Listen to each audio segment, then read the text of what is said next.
আজকে আমি বাড়িতে কিভাবে গয়না পালিশ করা হয় সেটাই আপনাদের সঙ্গে দেখাবো। দেখুন, এটা পালিশ করার আগে গয়নাগুলো দেখাচ্ছি। কতটা কালার মরচে পড়া মতন দেখাচ্ছে আর ময়লাও জমেছে কতটা দেখুন।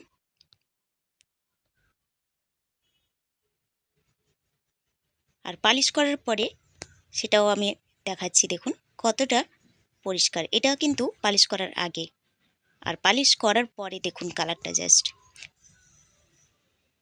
এটা হচ্ছে পালিশ করার পরে। দেখতে পাচ্ছেন যেন নতুন মনে হচ্ছে। তাহলে চলুন ভিডিওটি ভালো লাগলে দেখে নেওয়া যাক। নমস্কার বন্ধুরা, কেমন আছেন সবাই? আমি ভালো আছি, আশা করি আপনারাও ভালো আছেন। আজকে আবার একটা নতুন ভিডিও নিয়ে চলে এসেছি পাঁচফোড়নে। তবে আজকে কোনো রান্নার ভিডিও নয়, আজকে আমি নিয়ে এসেছি কিছু পুরনো গয়না পরিষ্কার করব, মানে পালিশ করব। দোকানে না গিয়ে টাইম নষ্ট না করে বা পয়সা টাকা খরচ না করে ঘরেই কীরকম পালিশ করানো যায় সেটাই আমি আপনাদের সঙ্গে শেয়ার করব। তাহলে চলো ভিডিওটি দেখে নেওয়া যাক। আর ভিডিওটি ভালো লাগলে লাইক, শেয়ার, কমেন্ট কিন্তু অবশ্যই করতে ভুলবেন না। তাহলে চলুন। দেখুন, এখানে আমি নিয়ে নিয়েছি শাঁখা। যেগুলো আমার পালিশ করানো ছিল সেগুলোই নিয়েছি। শাঁখাটাতে তেমন কোনো ময়লা নেই, তবে হালকা একটু ময়লা আছে। আর সোনার যে কালারটা দেখুন একটু পুরনো পুরনো লাগছে। আর এই চূড়টাকেও একটু পালিশ করানো ছিল। ময়লা খুব একটা না থাকলেও কালারটা কিন্তু একটু পুরনো দেখাচ্ছিল। আর এই আংটিটা দেখুন, এটাতে কিন্তু ময়লা আছে। আংটি, হার আর এই নূপুর এগুলাতে কিন্তু প্রচুর ব্যবহার হয়েছে, তার জন্য কিন্তু ময়লা প্রচুর জমেছে। আর কালারটাও দেখতে পাচ্ছেন দেখুন, এটা কিন্তু বেশি ব্যবহার হয় তাই ময়লাটা দেখুন প্রচুর ময়লা জমেছে এর মধ্যে। আর এই হার আর নুপুরটা বেশি ব্যবহার হয় তাই ময়লা কিন্তু প্রচুর পরিমাণে এটাতে জমেছে। এগুলো পালিশ করানো ছিল। দোকানে যাওয়ার কোনো প্রয়োজন নেই, ঘরেই যদি পালিশ করানো যায় তাহলে কিন্তু দোকানিকে কেনই বা টাকা দিতে যাব। বা তারপরে যাওয়ার একটা টাইমের ব্যাপার থাকে, সেই টাইমটাও আমাদের নষ্ট করতে হবে না। দেখো নুপুরটার অবস্থা শুধু দেখুন, পুরো একদম কালো পড়ে গেছে। দেখে বুঝতেই পারছেন কিভাবে নুপুরটা ব্যবহার হয়েছে। তাহলে চলুন, এবারে প্রথমে আমি কড়াই বসিয়ে দিয়েছি, গ্যাসটা জ্বালিয়ে নিয়ে আমার যতটা জল লাগবে সেই পরিমাপ অনুযায়ী নিয়ে নিচ্ছি। যদি গয়না বেশি থাকে তাহলে কিন্তু জলের মাপটা বেশিই নেবেন। এবারে দেখো চা পাতা, যে চা আমরা রেগুলার ঘরে খাই দুবেলা, সেই চায়ের পাতাই কিন্তু আমি 2 চামচের মতো জলের মধ্যে দিয়ে দিলাম। এই চায়ের পাতা দিলেই কিন্তু গয়নার কালারটা কিন্তু অসম্ভব সুন্দর আসে। দেখো চা পাতা দিয়ে জলটাকে আমি একটু ফুটিয়ে নিচ্ছি। জলটাকে কিন্তু চায়ের পাতা দিয়ে ভালো করে একটু ফুটিয়ে নিতে হবে, খুব বেশি ফোটানোর দরকার নেই। হালকা একটু ফুটে গেলেই এটাকে বন্ধ করে দিলেই হবে। দেখুন ফুটে গেছে, আমি এবারে কিন্তু বন্ধ করে দিয়েছি। তাহলে চলুন, চা পাতাটাকে নিয়ে চা জলটাকে নিয়ে আমি চলে এসেছি। দেখো দুটো জায়গা নিয়ে নিয়েছি আলাদা আলাদা, যেহেতু সোনা আলাদা আর রূপো আলাদাতে ফেলবো, একসঙ্গে কিন্তু ফেলা যাবে না, তাই আমি দুটো পাত্র নিয়ে নিয়েছি। এবারে জলটাকে ছেঁকে নিলাম, ছেঁকে নিয়েছি। এবারে দেখো আমি নিয়ে নেব 1 চামচের মতো খাওয়া সোডা। খাওয়া সোডা, যে খাওয়া সোডা আমরা ব্যবহার করি বা বেকিং সোডা যেটা বলি, সেই সোডা 1 চামচ 1 চামচ করে আমি জলের মধ্যে দিয়ে দেব। এই সোডা দিলে কিন্তু গয়নাগুলো বা রূপোর জিনিস বা সোনার জিনিস যাই বলো না কেন, দুটোই কিন্তু ভালো করে পরিষ্কার হবে। এবারে একটাতে শুধু আমি দিয়ে দিলাম, যেটা সোনা ফেলবো সেইটাতে শুধু দিয়ে দিলাম 1/2 চামচের মতো হলুদের গুঁড়ো, তাহলে গয়নার কালারটা সুন্দর আসবে। আর এবারে যেটা দিতে হবে সেটা হলো সার্ফ গুঁড়ো। ঘরে যে সার্ফ গুঁড়ো আমরা ব্যবহার করি সেই সার্ফ গুঁড়ো 1 চামচের মতো করে দিয়ে দিলাম। এবারে জলটাকে একটু গুলিয়ে নিচ্ছি ভালো করে।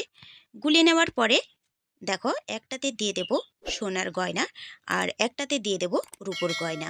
সোনার গয়নাগুলো যাতে জলে ডুবে থাকে সেই রকম কিন্তু জল এখানে নিতে হবে। আর এই গয়নাগুলো দিয়ে কিন্তু 10 থেকে 15 মিনিটের জন্যে একটু জলে এরকম ফেলে রাখতে হবে। তাহলে কিন্তু বেশি ঘষাঘষি করার দরকার নেই বেশি টাইম নিয়ে। দেখো 10 থেকে 15 মিনিটের পর আমি কিন্তু ফিরে এসেছি। দেখো এবারে মেজে নেব এগুলোকে হালকা হাতে। দেখো শাঁখাটাকে তুলে নিয়েছি। নিয়েছি একটা ব্রাশ। ব্রাশ নিয়ে আলতো হাতে গয়নাগুলোকে কিন্তু মাজতে হবে। বেশি কিন্তু ঘষাঘষি জোরে করা যাবে না, তাহলে গয়নাগুলো কিন্তু ক্ষতি হয়ে যেতে পারে। আলতো হাতে গয়নাগুলোকে পরিষ্কার করে নিতে হবে। দেখুন কিভাবে পরিষ্কার করছি, খুবই আলতো হাতে আমি পরিষ্কার করে নিচ্ছি। আর দেখুন কতটা পরিষ্কার হয়েছে। শুধু হালকা হাতে একটু ঘষা দিলেই গয়নাগুলো কালার কিন্তু একদম চকচকে করবে। এবারে চুড়গুলো আমি পরিষ্কার করে নিচ্ছি। কালারগুলো এইভাবে পরিষ্কার করলে দেখাবো শুধু কালারগুলো কেমন হয়। বাইরে কোনো রকম যাওয়ার দরকার নেই পালিশ করানোর। আর দেখুন ভেতরটাও একটু ঘষে নিলাম, কারণ ভেতরে ময়লা জমে থাকে। ভালো করে কিন্তু এদিক ওদিক ঘষতে হবে, কিন্তু কোনো রকম জোরে ঘষা যাবে না। আলতো হাতে গয়নাগুলোকে একটু ঘষে নিতে হবে। এবারে চেনটাকে আমি ঘষে নিচ্ছি। দেখুন চেনের মধ্যে কিন্তু প্রচুর নোংরা ছিল, কারণ এটা ব্যবহার হয়েছে বেশি, তাই একটু ভালো করে আমি ঘষে নিচ্ছি।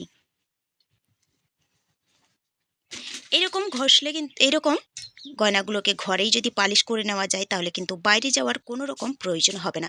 দেখুন কীরকম পরিষ্কার হয়ে গেছে। আর এই আংটিটাও ময়লা জমেছে।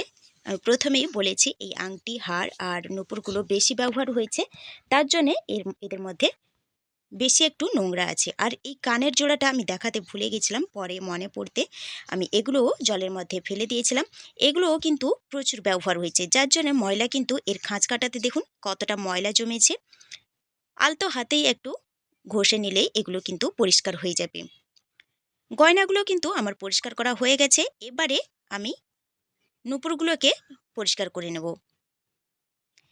ঠিক এইভাবে একটু ফেলে দিতে হবে লম্বা জায়গা নিয়ে বা পাত্র নিয়ে।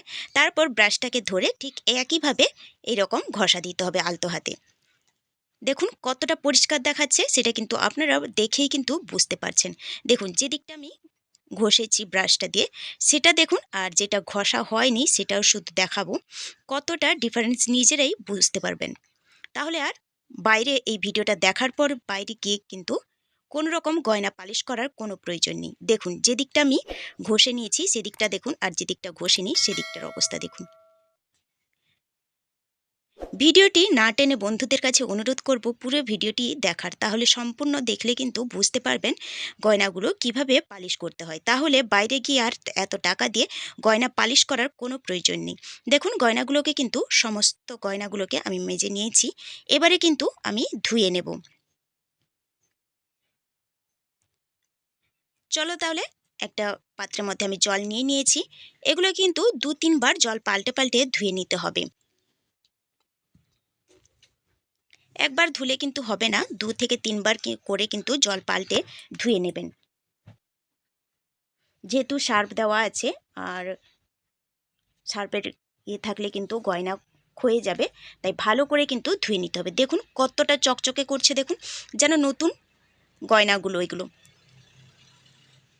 দেখেই বুঝতে পারছেন বন্ধুরা, যেন মনে হচ্ছে দোকান থেকে কিনে আনা হয়েছে। আর গয়নার কালারটা শুধু দেখুন, এত সুন্দর গয়নার কালারটা হয়েছে, এতটা চকচক করছে, সেটা না করলে কিন্তু নিজেরা না করলে বুঝতে পারবেন না। বন্ধুরা ভিডিওটা যদি ভালো লাগে তাহলে অবশ্যই লাইক শেয়ার কমেন্ট কিন্তু করতে ভুলবেন না। দেখুন এই শাঁখার গয়নাগুলো দেখুন, শাঁখার যে সোনাগুলো আছে সেগুলো কিন্তু একটু মরচে পড়ার মতন হয়েছিল। দেখেই বুঝতে পারছেন কতটা চকচক করছে। তাহলে বন্ধুরা একবার এইভাবে পালিশ করে দেখুন, দোকানে যাওয়ার কোনো প্রয়োজন নেই। অবশ্যই কিন্তু ফলাফল নিজের হাতেই পেয়ে যাবেন। আর এই নুপুরটা দেখুন কতটা ময়লা জমেছিল, যেন নুপুরটা নতুন গড়ানো হয়েছে। তাহলে বন্ধুরা ভিডিওটি ভালো লাগলে অবশ্যই কমেন্ট করে জানাবেন। তাহলে বন্ধুরা দোকানে না গিয়ে তাহলে এবার থেকে ঘরেই গয়না সব পালিশ করে নিন। দেখুন প্রত্যেকটা গয়নাই চকচকে করছে, যেন দোকান থেকে সবেই কিনে আনা হয়েছে। এই ভিডিওটা যদি কোনো নতুন বন্ধু দেখে থাকেন তাহলে অনুরোধ করব আমার চ্যানেলটিকে সাবস্ক্রাইব করে পাশে থাকা বেল আইকনটি প্রেস করে অল নোটিফিকেশন করে দেবেন। তাহলে প্রত্যেক দিনের ভিডিও সবার আগে আপনার কাছে পৌঁছে যাবেন। নতুন বন্ধুদের সঙ্গে পুরাতন বন্ধুদের অনেক অনেক ধন্যবাদ আমার পাশে থাকার জন্য। তাহলে চলুন আজকে এই পর্যন্ত, দেখা হবে পরবর্তী কোনো ভিডিওতে। Thanks for watching my video.